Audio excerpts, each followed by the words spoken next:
I mentioned before, the geniuses here, Democrat Steve McMahon and Republican Todd Harris. Gentlemen, let's try to be analytical a little bit, but I know you're partisan.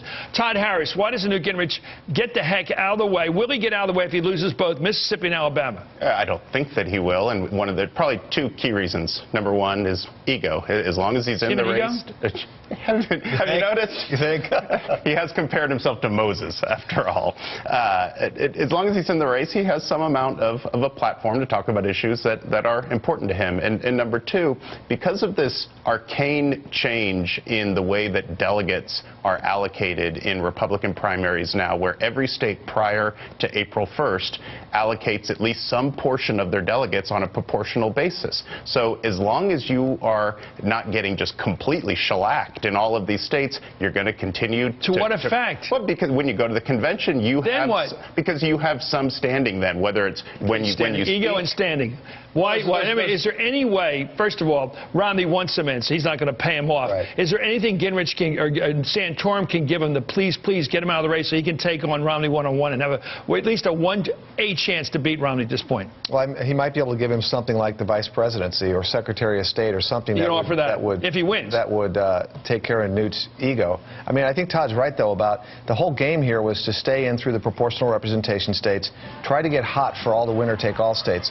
The Romney campaign likes to tell everybody that these other two guys don't have the delegates and can't get the delegates going into the convention to be the nominee. But what they don't tell you is neither can Mitt Romney, because he's not going to have the delegates. Okay. He's going to have to depend on super delegates. I'm watching as we march towards next Tuesday. We're going to be covering it again like we cover every one of these. And I'm watching these southern states where I think it's fair to say that Romney's not going to win either one. It's going to be one of these two guys. And Romney hasn't been able to get above 28% anywhere in the South yet. An advisor of the pro-Santorum Super PAC wrote yesterday, quote, based on his electoral performance last night and his out-of-step record, it is time for Newt Gingrich to exit the Republican nominating process. With Gingrich exiting the race, it would be a true head-to-head race, and conservatives would be able to make a choice between a consistent conservative like, well, Rick Santorum or Mitt Romney.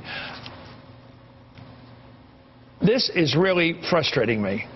This is really frustrating me because I want to see a fight where you can actually turn on the television and watch a decent battle election night between one of two guys, each of whom still has a chance to be the nominee of the Republican Party.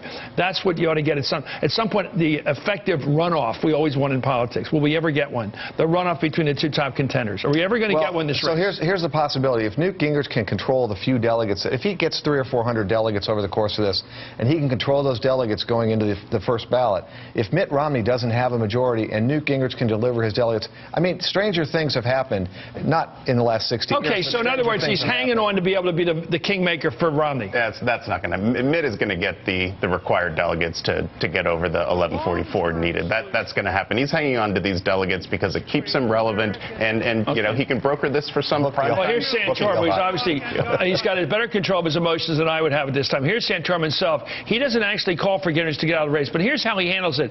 Actually, it's the one time this whole race he's shown some sort of fine, sort of human irony. And here's Rick Santorum making his case.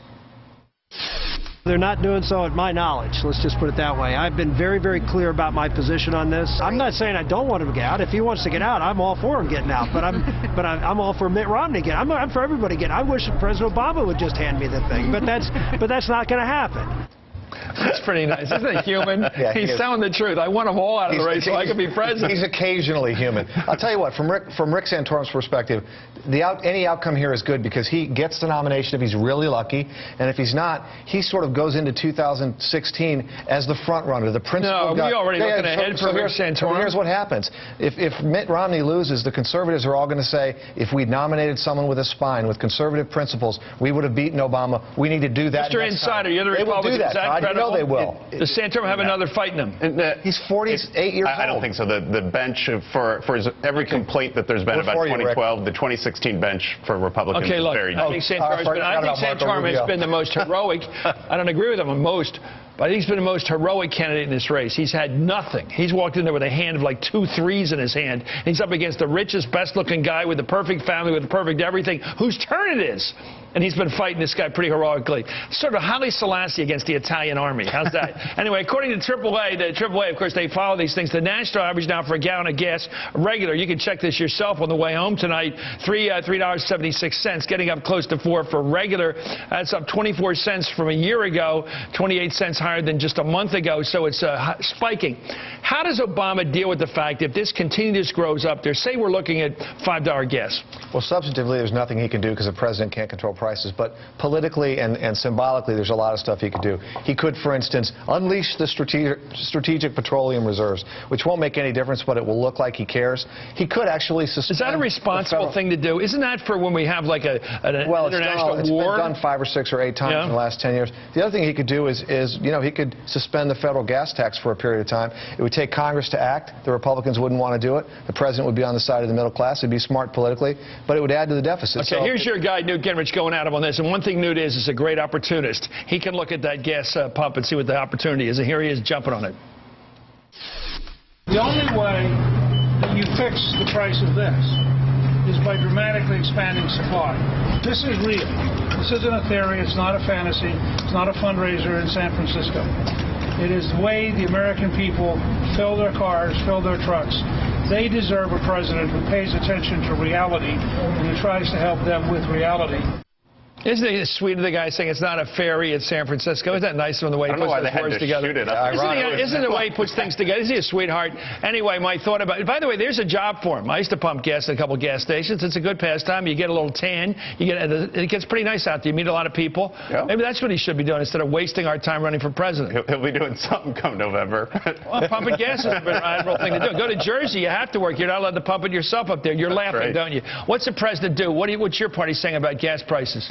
Look, I think the president's position is absurd. He's talking about the strategic reserve. He's talking about... No, I was actually talking about that. He wasn't. No, the president has talked about it. He's talked about increasing imports from Brazil.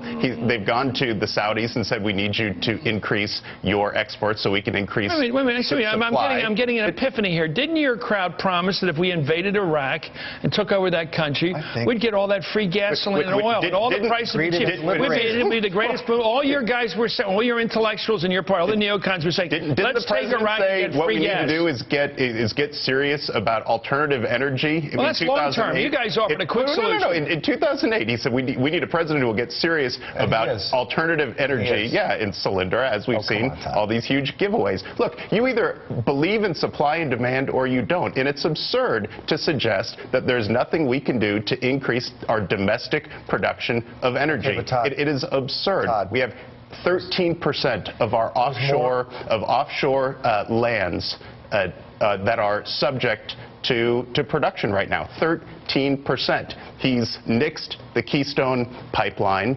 We've had a 44% decrease in the number of leases. Okay, heard this stuff. I'm tired of it. This is the pod. First of all, Todd, you're wrong. Every gallon of gas that's pumped anywhere near the United States goes on the world gasoline market. It doesn't become ours. The Chinese can buy it faster than we can. It creates jobs in this country. It doesn't create gas lower prices. It creates jobs. And Canada can either sell its gas to the Chinese, which is what they're going to do now, or they can put it through. Yes, they are. There's been more domestic energy production in the last 2 years than at any time in the last 10 years. On private land, on federal land, it has gone down because of all of these regulations. Producing more energy. Thank you, Todd. All I know is that your crowd sold us into that war in Iraq, and the big promise was cheap gas. Now you can keep laughing about it all you want. That was the big argument. Jobs, jobs, jobs. Every time there's a war in the Middle East, your guys say cheap gas if we win. We haven't got nothing out of that war in Iraq. Nothing except death.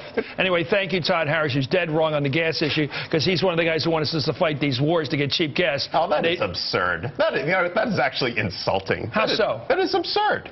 It's absurd you would make a comment like that. That wasn't the big argument. I didn't support the war in Iraq. I was against it from day one. You and Howard Dean. He's one of the 2 Republicans that opposed the war. Thank you. Then I do take it back. I didn't realize that. I thought you were for the hawkish position on Iraq. No. But your candidates were. Look, you asked my personal opinion, and I didn't support it. His candidates were.